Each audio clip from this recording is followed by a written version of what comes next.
यानी आपने और हमने बहुत सुनी है। एक ऐसा स्टॉक जिसने आपको और हमें जलाया भी बहुत है अपनी कहानियों से कि अगर तुम्हारे पापा जी ने, दादाजी ने 20 साल पहले स्टॉक में इन्वेस्ट कर लिया होता तो आज तुम भी आराम से करोड़ों में खेल रहे होते। पर आज हम उसी स्टॉक, पहले मैं आपको नाम बता देता हूं, विप्रो है उस स्टॉक का नाम, और उसी स्टॉक को हम डिटेल में जाके एनालाइज करेंगे फंडामेंटल पॉइंटर्स पे, टेक्निकल पॉइंटर्स पे। आने वाले समय में क्या ये हमारे पैसे को डबल कर सकता है, या फिर आने वाले समय पे क्या एक्सपेक्टेशन है इस कंप्लीट स्टॉक से, एनालाइज करने की कोशिश करेंगे। एक एक पॉइंट को डिटेल में बात करेंगे और मैं आपको जलाऊंगा नहीं पुरानी कहानियों से, आज के प्रेजेंट एनालिसिस से आपकी नॉलेज को बढ़ाने की कोशिश करूंगा। तो इसीलिए इस वीडियो को अभी से ही लाइक कर दीजिएगा अगर आप चाहते हैं कि आने वाले समय में भी हम ऐसे वीडियो आपके लिए लाते रहे। चलिए सीधा चलते हैं आज के डिस्कशन के ऊपर और फंडामेंटल एनालिसिस से शुरू करते हैं।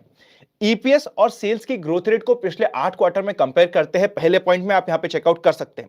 अगर आप लास्ट 4 क्वार्टर देखें तो आपको यह पता चलेगा कि लास्ट 4 क्वार्टर से या तो ईपीएस की ग्रोथ रेट बहुत ही सबड्यूड है, यानी कि 4% की है, या फिर नेगेटिव है।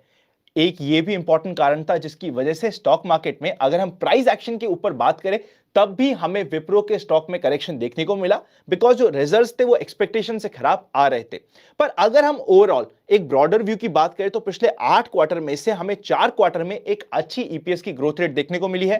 दिसंबर 20 से लेके सितंबर 2021 तक 20% के ऊपर की ईपीएस की ग्रोथ रेट है। पर पिछले 4 क्वार्टर में हमें comparatively poor EPS growth rate देखने को मिली।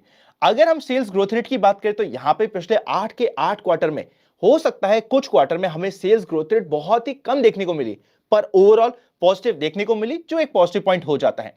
अगर हम ईयर ऑन ईयर ईपीएस की बात करें तो यहां पे आप चेकआउट करिएगा 2015 में 13 के आसपास थी, 16, 17, 18 तीनों साल 13 के आसपास थी ईपीएस, पर फाइनली 2019 में 15 तक पहुंच गई थी।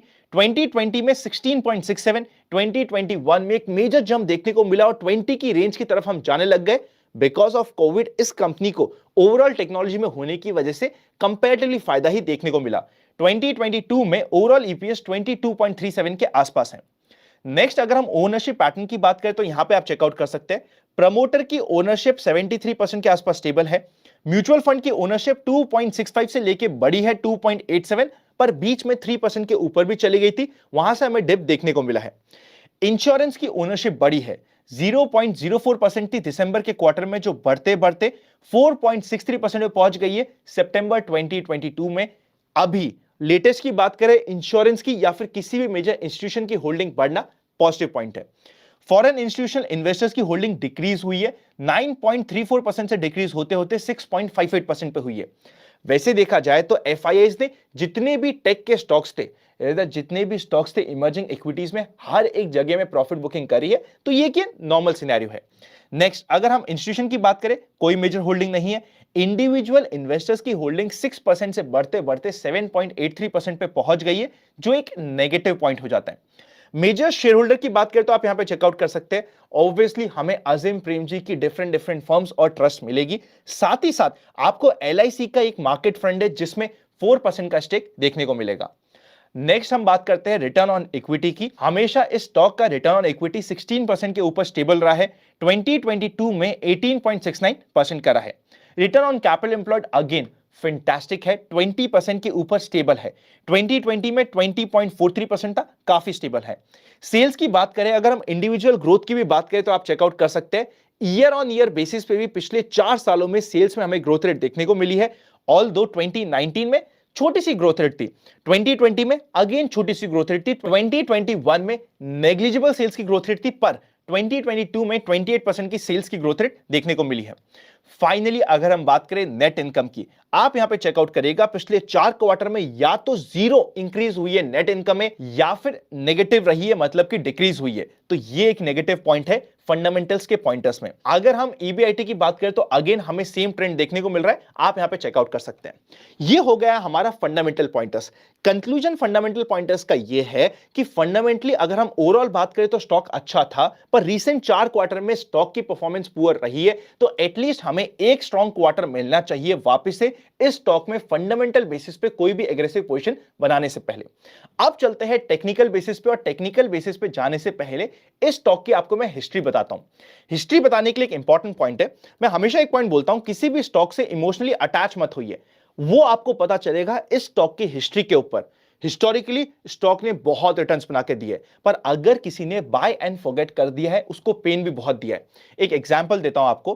फरवरी सन 2000 में स्टॉक का हाई था 388 रुपीस। वहां से करेक्ट होते होते जो टेक बबल बर्स्ट हुआ था, करेक्ट होते होते अप्रैल 2021 में स्टॉक का प्राइस रह गया था 28 रुपीस। 90% के ऊपर का correction. And by the way, जो फरवरी 2000 में भाव बने थे टॉप के 388 रुपीस के, पता है उसको कॉस्ट टू कॉस्ट वापस आने में कितने समय लग गए? ज्यादा नहीं, सिर्फ 20 साल। दिसंबर 2020 में जाके जो फरवरी 2000 का भाव था, वहां पे स्टॉक पहुंच पाया था। मतलब इन्वेस्टर्स को एक काफी लंबा पेशेंस का और काफी बड़ा बोरिंग पीरियड का सामना करना पड़ा, अगर उन्होंने बाय एंड फॉरगेट की स्ट्रैटेजी यूज करी हो। आईटी हैज अ होल हमेशा हमने देखा है कि जब भी करेक्शन होता है, हिस्टोरिकली बहुत शार्प होता है। कुछ एग्जांपल्स मैं आपको और देता हूं। अगर हम फरवरी 2007 की बात करें तो 155 के आसपास का भाव चल रहा था, और जब हमारे सामने आया था सब प्राइम क्राइसिस, वहां पे करेक्ट होते होते अगले कुछ महीनों में स्टॉक प्राइस पहुंच गया था 40 रुपीस में। अक्टूबर 2008 में लो बना था 40 रुपीस का, 70% का फॉल अपने टॉप से। अगेन एक और मैं आपको एग्जांपल देता हूं, अक्टूबर 2010 का, जिस समय स्टॉक का प्राइस था 187 रुपीस, करेक्ट होते होते 110 रुपए पहुंच गया था नवंबर 2012 में, 40% के ऊपर का करेक्शन। रीसेंट एग्जांपल दूं आपको, कोविड के समय में अगेन इस स्टॉक में हमें 47% का करेक्शन देखने को मिला था। टॉप लगा था 300 रुपीस के आसपास और लो बना था 159 160 रुपीस का। मतलब ये कि आईटी के स्टॉक्स में हमेशा एक सेक्टर एग्रेसिव होने के कारण जब करेक्शन आता है, बहुत शार्प आता है। इसीलिए अगर आप पेन से बचना चाहते हैं तो आपकी एंट्री टेक्निकल बेसिस पे सही होनी इंपॉर्टेंट है। अब टेक्निकली बात करते हैं स्टॉक की, ताकि देखिए जब मैंने आपको ये बैकग्राउंड बता दी ना, इस बैकग्राउंड के बाद आपको टेक्निकल स्टडी करने में मजा और आएगा, बिकॉज आपको टेक्निकल स्टडी की इंपॉर्टेंस समझ आ गई है। अगर हम वीकली बेसिस पे बात करें, स्टॉक ने 2022 के स्टार्टिंग में डबल टॉप बनाया था 700 से लेके 720 के लेवल के आसपास, और वहां से हमें शार्प ब्रेकडाउन देखने को मिला था। आप चार्ट में चेकआउट कर सकते हैं।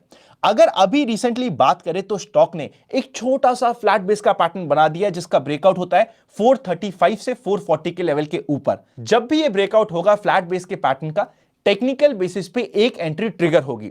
अब सेम फ्लैट बेस के पैटर्न को हम देखने की कोशिश करते हैं डेली चार्ट के कैंडल्स के ऊपर। आप यहां पे चेकआउट करिएगा, अगेन 435 से 440 ये मैक्सिमम रेंज हो जाती है 440 के, जिसके ऊपर कंप्लीटली हमें एक ब्रेकआउट देखने को मिलेगा फ्लैट बेस का, जिसकी लोअर रेंज हो जाती है 375 से 80 के बीच की।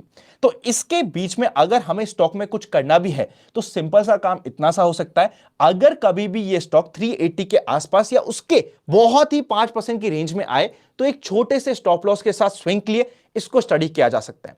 यह है टेक्निकल बेसिस पे इस स्टॉक का एनालिसिस। अगर हम बात करें कि क्या यह स्टॉक इमीडिएटली हमें अगले 1 साल 1.5 साल में डबल पैसा कर सकता है, तो कंप्लीट आईटी इंडस्ट्री को वर्ल्ड वाइड देखते हुए आई थिंक ये बहुत ही डिफिकल्ट होने वाला है। प्लस जब तक ये स्टॉक फंडामेंटल बेसिस पे मुझे स्ट्रेंथ नहीं दिखाता है, मैं रैंडमली ये बात नहीं कर सकता, और रैंडमली पुरानी हिस्ट्री के बेसिस पे या ख्याली पुलाव के बेसिस पे मैं तो काम नहीं कर सकता। आपकी क्या ओपिनियन है, कमेंट करके मुझे बता दीजिएगा। टेक्निकल बेसिस पे एंट्री कहां ट्रिगर होती है वो मैंने आपको ऑलरेडी डिस्कस कर लिया है। अगर ये डिटेल एनालिसिस पसंद आया हो तो लाइक कर दीजिए। टेलीग्राम चैनल पे हमें फॉलो नहीं किया तो ओरिजिनल चैनल का लिंक आपको डिस्क्रिप्शन में मिलेगा, प्लस ट्विटर में मुझे फॉलो कीजिए। मैं अभी आपको पिन कमेंट पे 2 लिंक दूंगा, मेरे पर्सनल ट्विटर के अकाउंट की और मेरे पर्सनल जो टेलीग्राम चैनल है जिसमें 2